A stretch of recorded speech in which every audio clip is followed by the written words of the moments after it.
দুষ্টু শেয়াল মনে মনে হাসল। শেয়াল সিংহকে বলল, মহারাজ সিংহরাজ, আপনাকে একটা গুরুত্বপূর্ণ খবর দিতে এসেছি। সিংহ বলল, বলো শেয়াল, কিন্তু মনে রেখো আমি সত্য আর ন্যায় ছাড়া কিছু শুনি না। শেয়াল বলল, ওই যে দেখছেন হাতিটা ঘুমিয়ে আছে, ওর অনেক অহংকার। ও বলে ও নাকি সবার চাইতে বড়। ওর কাছে আপনি তুচ্ছ একটা প্রাণী। ও আপনাকে বনের রাজা মানেই না। দেখেছেন ওর কত সাহস। ওকে আপনি শাস্তি দিন। ও এখন ঘুমিয়ে আছে, আপনি চাইলে সহজেই তাকে শিকার করতে পারেন। সিংহ বলল, শেয়াল, আমি ঘুমিয়ে থাকা কোনো প্রাণীকে আঘাত করি না, আর নিজের কানে না শুনে অন্যের কথায় কাউকে শত্রু মনে করি না।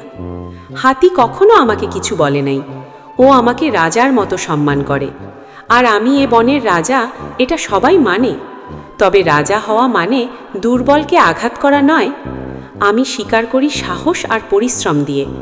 আমি তাকে দৌড়তে দিই, নিজেকে রক্ষা করার সুযোগ দিই, তারপরই শিকার করি। সহজ রাস্তা সবসময় সঠিক রাস্তা নয়। তুমি কেন বারবার অন্যের ক্ষতি করাতে চাও? মনে রেখো, যে অন্যের সর্বনাশ চায়, একদিন সে নিজেই সর্বনাশ ডেকে আনে। এই বন আমার দায়িত্বে। এখানে কেউ অন্যায় করলে আমি চুপ করে থাকি না। আর কখনো যদি কাউকে ক্ষতি করাতে চাও, আমি তোমাকেই শিকার করব।